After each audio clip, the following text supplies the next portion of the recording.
বিসমিল্লাহির রহমানির রাহিম। আলহামদুলিল্লাহ রাব্বিল আলামিন। ওয়াসসালাতু ওয়াসসালামু আলা রাসূলুল্লাহ আম্মা বাদ। আসসালামু আলাইকুম সবাই। আজ আমি সংক্ষেপে আলাপ করব আরবি সফর মাস নিয়ে।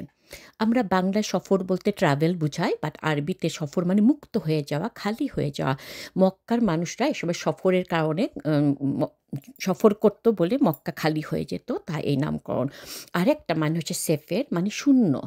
আ শূন্য মানে হচ্ছে যে আগের ৪টি মাস হারাম মাস ছিল। রজব, জিলকদ, জিলহজ, মহররম। এই মাসগুলাতে যুদ্ধ করা নিষেধ ছিল। তাই ৪ মাস পার হওয়ার পরে সফর মাস এলে যুদ্ধের দামামা বেজে উঠত। কোনো শত্রু সামনে পেলে তাকে মেরে ফেলত বা লুণ্ঠন করত, মানে তাকে শূন্য করে দিত। এই ২টা মত পাওয়া যায় সফর মাসের নামকরণ নিয়ে। আবু হুরায়রা রাদিয়াল্লাহু তাআলা থেকে বর্ণিত, রাসূল করিম সাল্লাল্লাহু আলাইহি ওয়াসাল্লাম বলেছেন, রোগ সংক্রমণ, কুলক্ষণ, পেঁচা এবং সফর মাস বলতে কিছুই নাই। সহিহ বুখারী হাদিস নাম্বার ৫৭০৭। মুহাদ্দিসগণের মতে এই হাদিসে পেঁচা ও সফর মাসের অস্তিত্বকে অস্বীকার করা হয়নি, ডিনাই করা হয়নি, বরং জাহিলি যুগে পেঁচার ডাক এবং সফর মাসকে কুলক্ষণে মনে করা হতো। বর্তমানেও কিছু লোকদের মাঝে এই কুসংস্কার প্রচলিত আছে। ইসলামে এই বাতিল ও ভ্রান্ত বিশ্বাসকে অস্বীকার করা হয়েছে। আ ছোটবেলায় আমারও রাত্রির বেলা পেঁচার ডাক শুনলে গা ছমছম করত, ভয়, ভয় লাগতো। আল্লাহ মাফ করুন। একবার এক উটের খামারে সব উটকে এক ধরনের রোগ আরকি সংক্রমণ করল। তো তখন তারা বলছিল যে, "দেখেছো ওই এক উট থেকে কিভাবে সবাই সংস্করণ করেছে।" রাসূল সাল্লাল্লাহু আলাইহি ওয়াসাল্লাম তখন বললেন, "তাই যদি হয় তাহলে ১ম উটটি যে অসুস্থ হয়েছিল তাকে কে সংক্রমণ করল?" আরও একটা কারণ হচ্ছে রূহ। তখনকার দিনে জাহিলি যুগের মানুষরা ভাবত একটা মানুষ মারা গেলে রূহ মাথা থেকে বার হয়ে যায়, বার হয়ে কোনো জীবজন্তুর মধ্যে ঢুকে। এটাও রাসূল সাল্লাল্লাহু আলাইহি ওয়াসাল্লাম বলেছেন, এটাও সত্যি কথা না। বিয়ে করা। তখনকার দিনে সফর মাসে বিয়ে করাটাকে হারাম মনে করা হতো, অলক্ষণে মনে করা হতো, অমঙ্গল মনে করা হতো। বাট এটাও সত্যি নয়। বছরের যেকোনো দিন, যেকোনো সময় বিয়ে করা যায়। সফর মাসের শেষ বুধবারকে আখেরি চাহার সোমবার বলা হয় কেন?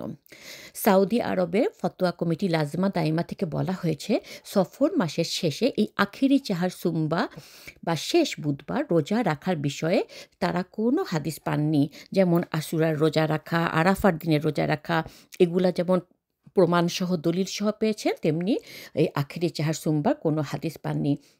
বিভিন্ন জাল হাদিসে বলা হয়েছে বুধবার হচ্ছে অশুভ এবং যে কোনো মাসের শেষ বুধবার সবচেয়ে অশুভ। আর সফর মাসই যেহেতু অশুভ, সেই হেতু সফর মাসের শেষ বুধবার বছরের সবচাইতে বেশি অশুভ দিন এবং এই দিনে সবচেয়ে বেশি বালা মুসিবত নাজিল হয়। এসব ভিত্তিহীন কথাবার্তা অনেক সরল প্রাণ মুসলমানগণ, বুজুর্গ ব্যক্তিগণও বিশ্বাস করেছেন। আরও কিছু কথা আছে, যেমন সফর মাসে ১,২০,০০০ বালা নাজিল হয় এবং সব দিনের চেয়ে আখেরি চাম্বার সুম্বাতে মানে সফর মাসের শেষ বুধবারে নাজিল হয় সবচেয়ে বেশি। সুতরাং ওই দিনে যে ব্যক্তি অমুক নিয়মে ৪ রাকাত নামাজ পাঠ করবে, আল্লাহ তাআলা তাকে বালা থেকে রক্ষা করবেন এবং পরবর্তী বছর পর্যন্ত তাকে হেফাজতে রাখবেন। এগুলি সবই ভিত্তিহীন কথা। তবে আমাদের দেশে আখেরি চাহার সোমবার প্রসিদ্ধ এই কারণে নয়, অন্য আরেকটি কারণ রয়েছে। প্রসিদ্ধ আছে যে রাসূল করিম সাল্লাল্লাহু আলাইহি ওয়াসাল্লাম সফর মাসের শেষ থেকে অসুস্থ হয়ে পড়েন। তিনি সফর মাসের শেষ বুধবারে কিছুটা সুস্থ হন এবং গোসল করেন। এরপর তিনি পুনরায় অসুস্থ হয়ে পড়েন এবং এই অসুস্থতাতেই তিনি পরের মাসে ইন্তেকাল করেন। এইজন্য মুসলিমগণ এই দিনে তার সর্বশেষ সুস্থতা গোসলের স্মৃতি উদযাপন করেন। এই বিষয়ে প্রচলিত কাহিনী একটু সংক্ষেপে আমি বলব, একটা পুস্তক থেকে নিয়ে কোট করছি। বইটার নাম হচ্ছে হাদিসের নামে জালিয়াতি এবং লিখেছেন ডক্টর আব্দুল্লাহ জাহাঙ্গীর রহমাতুল্লাহ। আল্লাহ ওনাকে জান্নাতুল ফেরদৌস দান করুন, আমিন। এই হাদিসের নামে জালিয়াতি বইটা পড়লে আপনারা অনেক সাবজেক্ট নিয়ে জানতে পারবেন ইনশাআল্লাহ। তো এখান থেকে আমি একটু কোট করে বলছি। উনি বলছেন, রাসূল করিম সাল্লাল্লাহু আলাইহি ওয়াসাল্লাম দুনিয়া হইতে বিদায় নিবার পূর্ববর্তী সফর মাসের শেষ সপ্তাহে ভীষণভাবে রোগে আক্রান্ত হইয়াছিলেন। অতঃপর তিনি এই মাসের শেষ বুধবার দিন সুস্থ হইয়া গোসল করত কিছু খানা খাইয়া মসজিদে নববীতে হাজির হইয়া নামাজের ইমামতি করিয়াছিলেন। ইহাতে উপস্থিত সাহাবীগণ অত্যাধিক আনন্দিত হইয়াছিল আর খুশির কারণে অনেকে অনেক দান খয়রাত করিয়াছিল। বর্ণিত আছে আবু বকর রাদিয়াল্লাহু তাআলা আনহু খুশিতে ৭,০০০ দিনার, ওমর রাদিয়াল্লাহু তাআলা আনহু ৫,০০০ দিনার, উসমান রাদিয়াল্লাহু তাআলা আনহু ১০ সহস্র দিনার, আলী রাদিয়াল্লাহু তাআলা আনহু ৩ সহস্র দিনার এবং হযরত আব্দুর রহমান ইবনে আউফ রাদিয়াল্লাহু তাআলা আনহু ১০০টি উট এবং ১০০টি ঘোড়া আল্লাহর ওয়াস্তে দান করিয়াছিলেন। আর তারপর থেকে মুসলমানগণ সাহাবীদের নীতি অনুকরণ এবং অনুসরণ করে আসতেছে। নবী করিম সাল্লাল্লাহু আলাইহি ওয়াসাল্লামের এই দিনের গোসলই জীবনের শেষ গোসল ছিল।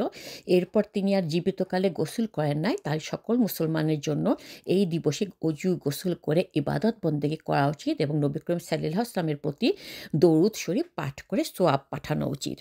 এই কাহিনীটি সব কম বেশি আমাদের সমাজে প্রচলিত এবং বিভিন্ন গ্রন্থে লেখা রয়েছে।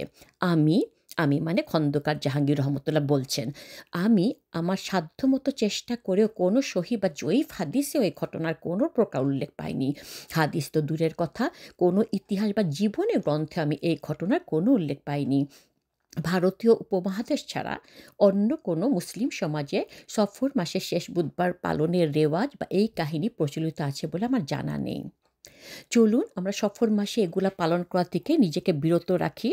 তবে হ্যাঁ, ইবাদত তো অবশ্যই রয়েছে, কিছু রেগুলার ইবাদত, যেমন প্রতিদিন ৫ ওয়াক্ত ফরজ সালাত, এটা তো আর বলার দরকার নেই, এটা তো পড়তেই হবে।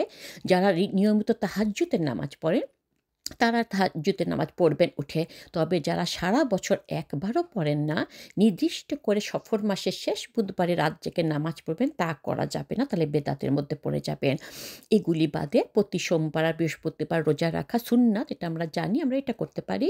বা আয়ামে বীজে ১৩, ১৪, ১৫ এই ৩ দিন রোজা রাখা, এটাও সুন্নাত, এটাও আমরা করতে পারি ইনশাআল্লাহ। আল্লাহু আলাম। আজ এই পর্যন্ত, আবার আসবো অন্য কোনো সাবজেক্ট নিয়ে ইনশাআল্লাহ। শেষ করার আগে একটা ছোট্ট রিকোয়েস্ট করতে চাই, আপনারা যারা এই চ্যানেলটি এখনও সাবস্ক্রাইব করেননি প্লিজ সাবস্ক্রাইব করুন, এতে আমার উৎসাহ বাড়বে নতুন নতুন ভিডিও করা ইনশাআল্লাহ। আর এটা শেয়ার করুন, হয়তো কারো কাজে লাগবে, আপনিও সওয়াব পাবেন ইনশাআল্লাহ। সুবহানাকা আল্লাহুম্মা বিহামদিকা আশহাদু লা ইলাহা ইল্লা আনতা আস্তাগফিরুকা ওয়া আতুবু ইলাইক। ভালো থাকুন সবাই, আল্লাহ হাফেজ।